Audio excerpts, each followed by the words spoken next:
السلام علیکم۔ ابو ہریرہ رضی اللہ عنہ روایت کرتے ہیں کہ سیدنا محمد صلی اللہ علیہ وسلم نے فرمایا: الصلاۃ الخمس والجمعۃ الی الجمعۃ کفارۃ لما بینہن ما لم تغش الکبائر۔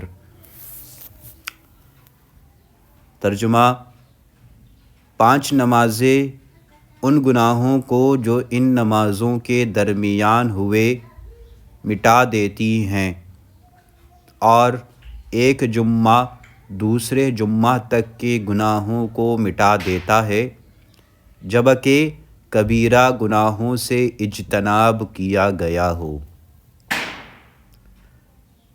مثلاً فجر کی نماز کے بعد جب ظہر پڑھیں گے تو دونوں نمازوں کے درمیانی عرصے میں جو گناہ، لغزشیں اور خطائیں ہو چکی ہوں گی، اللہ تعالیٰ انہیں بخش دے گا۔ اسی طرح رات اور دن کے تمام صغیرہ گناہ نماز پنجگانہ سے معاف ہو جاتے ہیں۔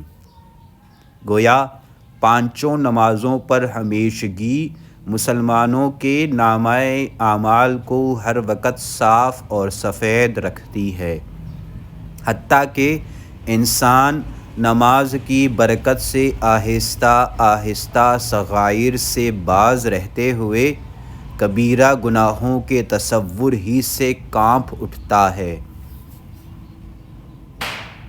ابو ہریرہ رضی اللہ عنہ روایت کرتے ہیں کہ سیدنا محمد صلی اللہ علیہ وسلم نے صحابہ کرام رضوان اللہ علیہم اجمعین سے فرمایا: بھلا بتاؤ، اگر تم میں سے کسی کے دروازے کے باہر نہر ہو اور وہ اس میں ہر روز 5 بار نہائے، کیا پھر بھی اس کے جسم پر میل باقی رہے گا؟ صحابہ کرام رضوان اللہ علیہم اجمعین نے کہا: نہیں۔ آپ صلی اللہ علیہ وسلم نے فرمایا: یہی مثال 5 نمازوں کی ہے، اللہ تعالیٰ ان کے سبب گناہوں کو معاف کر دیتا ہے۔ انس رضی اللہ عنہ روایت کرتے ہیں کہ ایک شخص نے سیدنا محمد صلی اللہ علیہ وسلم کی خدمت میں حاضر ہو کر عرض کیا کہ میں نے گناہ کیا اور بطور سزا میں حد کو پہنچا ہوں، لہٰذا مجھ پر حد قائم کرے۔ آپ صلی اللہ علیہ وسلم نے اس سے حد کا حال دریافت نہ کیا، نہ یہ پوچھا کہ کون سا گناہ کیا ہے۔ اتنے میں نماز کا وقت آ گیا۔ اس شخص نے آپ صلی اللہ علیہ وسلم کے ساتھ نماز پڑھی۔ جب آپ صلی اللہ علیہ وسلم نے نماز پڑھ لی تو وہ شخص پھر کھڑا ہوا اور کہنے لگا کہ اللہ کے رسول صلی اللہ علیہ وسلم، تحقیق میں حد کو پہنچا ہوں، لہٰذا مجھ پر اللہ تعالیٰ کا حکم نافذ کیجیے۔ آپ صلی اللہ علیہ وسلم نے فرمایا: کیا تو نے ہمارے ساتھ نماز نہیں پڑھی؟ انہوں نے کہا: پڑھی ہے۔ تو آپ صلی اللہ علیہ وسلم نے فرمایا: اللہ تعالیٰ نے تیرا گناہ بخش دیا ہے۔ اللہ کی رحمت اور بخشش کتنی وسیع ہے کہ نماز پڑھنے کے سبب اللہ نے اس کا گناہ، جسے وہ اپنی سمجھ کے مطابق حد کو پہنچنا کہہ رہا تھا، معاف کر دیا۔ معلوم ہوا کہ نماز گناہوں کو مٹانے والی ہے۔ ابن عمر رضی اللہ عنہ سے روایت ہے کہ سیدنا محمد صلی اللہ علیہ وسلم نے فرمایا: بندہ جب نماز پڑھنے کے لیے کھڑا ہوتا ہے تو اس کے گناہ اس کے سر اور کندھوں پر آ جاتے ہیں، پھر جب وہ رکوع یا سجدہ کرتا ہے تو یہ گناہ ساقط یعنی معاف ہو جاتے ہیں۔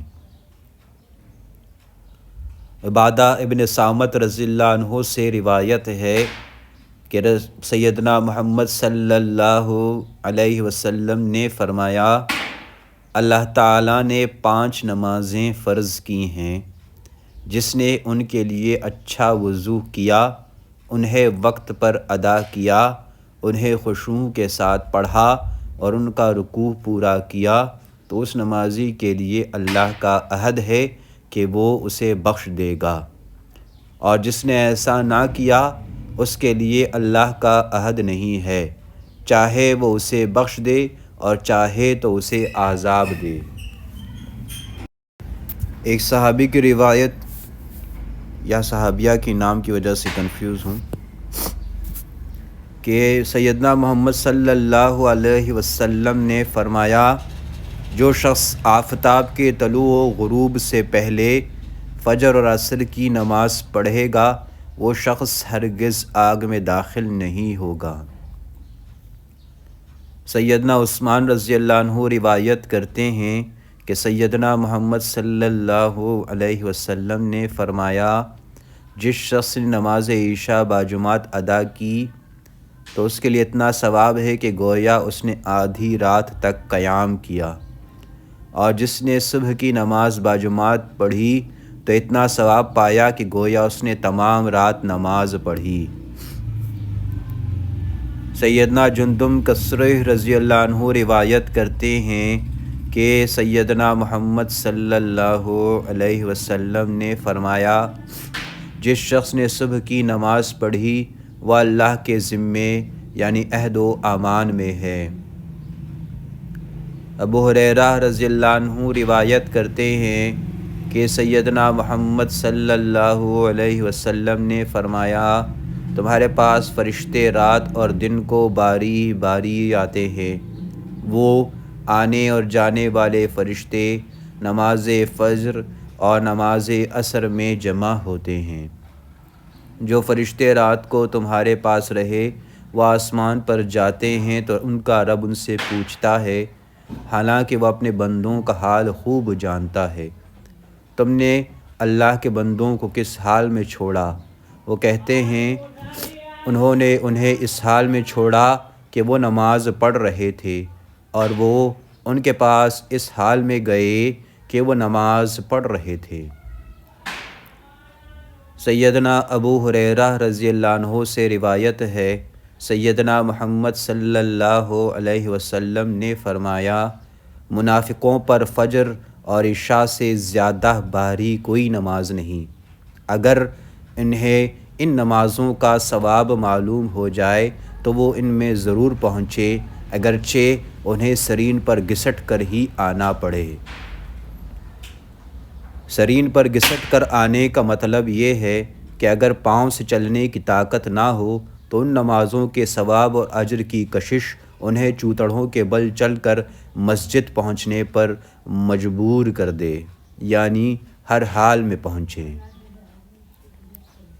نبی کریم صلی اللہ علیہ وسلم کو نماز عصر اس قدر پیاری تھی کہ جب جنگ خندق کے دن کفار کے حملے اور تیر اندازی کے سبب یہ نماز فوت ہو گئی تو آپ صلی اللہ علیہ وسلم کو شدید رنج پہنچا۔